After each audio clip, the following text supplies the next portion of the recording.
ಬಾಂಗ್ಲಾದೇಶದಲ್ಲಿ ಇತ್ತೀಚೆಗೆ ನಡೆದ ಸಾರ್ವತ್ರಿಕ ಚುನಾವಣೆಯಲ್ಲಿ ಬಿಎನ್ಪಿ ಭರ್ಜರಿ ಜಯ ಗಳಿಸಿದೆ. ಬಿಎನ್ಪಿ ನಾಯಕ ತಾರಿಕ್ ರೆಹಮಾನ್ ಫೆಬ್ರವರಿ 17ರಂದು ಪ್ರಧಾನಿಯಾಗಿ ಪ್ರಮಾಣ ವಚನ ಸ್ವೀಕರಿಸಲಿದ್ದಾರೆ.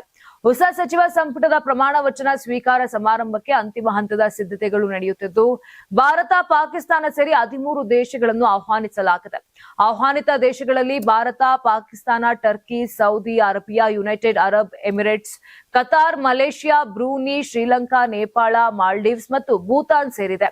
ಫೆಬ್ರವರಿ 17ರಂದು ಮುಂಬೈನಲ್ಲಿ ಫ್ರೆಂಚ್ ಅಧ್ಯಕ್ಷ ಎಮ್ಯಾನ್ಯುಯಲ್ ಮ್ಯಾಕ್ರೋನ್ ಅವರೊಂದಿಗೆ ದ್ವಿಪಕ್ಷೀಯ ಸಭೆ ನಡೆಸಲಿರುವ ಕಾರಣ ಪ್ರಧಾನಿ ನರೇಂದ್ರ ಮೋದಿ ಹೋಗುತ್ತಿಲ್ಲ. ಮುಂದಿನ ವಾರ ಎಐ ಇಂಪ್ಯಾಕ್ಟ್ ಶೃಂಗಸಭೆಯಲ್ಲಿ ಭಾಗವಹಿಸಲು ಭಾರತಕ್ಕೆ ಮ್ಯಾಕ್ರನ್ ಭೇಟಿ ನೀಡುತ್ತಿದ್ದಾರೆ. ಹೀಗಾಗಿ ಮೋದಿ ಅವರ ಬದಲು ಲೋಕಸಭೆ ಸ್ಪೀಕರ್ ಓಂ ಬಿರ್ಲಾ ಭಾರತವನ್ನ ಪ್ರತಿನಿಧಿಸಲಿದ್ದಾರೆ ಅಂತ ವಿದೇಶಾಂಗ ಸಚಿವಾಲಯ ತಿಳಿಸಿದೆ. ಇನ್ನು ಬಾಂಗ್ಲಾದೇಶ ನ್ಯಾಷನಲಿಸ್ಟ್ ಪಾರ್ಟಿ ಪೂರ್ಣ ಬಹುಮತ ಪಡೆದು 212 ಸ್ಥಾನ ಗೆದ್ದಿದೆ. ಈ ಮೂಲಕ 300 ಸ್ಥಾನಗಳ ಬಲವನ್ನ ಹೊಂದಿರುವ ಬಾಂಗ್ಲಾದೇಶ ಸಂಸತ್ನಲ್ಲಿ ಭಾರತದ ಜೊತೆಯಲ್ಲಿ ಉತ್ತಮ ಸಂಬಂಧವನ್ನ ಹೊಂದಿರುವ ಪಾರ್ಟಿ ಎಂದರೆ ಬಾಂಗ್ಲಾದೇಶ ನ್ಯಾಷನಲಿಸ್ಟ್ ಪಾರ್ಟಿಯ ಇದೀಗ ಬಿಎನ್ಪಿ ನಾಯಕ ತಾರಿಕ್ ಪ್ರಧಾನಿ ಆಗುತ್ತಿದ್ದಾರೆ. ಇಂತಹ ಸಮಯದಲ್ಲಿ ತಾರಿಕ್ ಬಾಂಗ್ಲಾ ನೂತನ ಪ್ರಧಾನಿಯಾಗಿ ಪ್ರಮಾಣ ವಚನ ಸ್ವೀಕಾರ ಕಾರ್ಯಕ್ರಮಕ್ಕೆ ಸ್ಪೀಕರ್ ಓಂ ಬಿರ್ಲಾ ಅವರು ತೆರಳುತ್ತಿರುವುದು ಕುತೂಹಲವನ್ನ ಹೆಚ್ಚಿಸಿದೆ.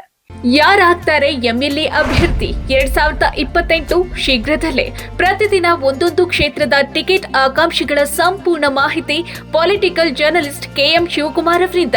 ಕರ್ನಾಟಕದ ನಂಬರ್ 1 ಡಿಜಿಟಲ್ ಮೀಡಿಯಾ ನಿಮ್ಮ ನೆಚ್ಚಿನ ಕರ್ನಾಟಕ ಟಿವಿಯಲ್ಲಿ ಮಾತ್ರ.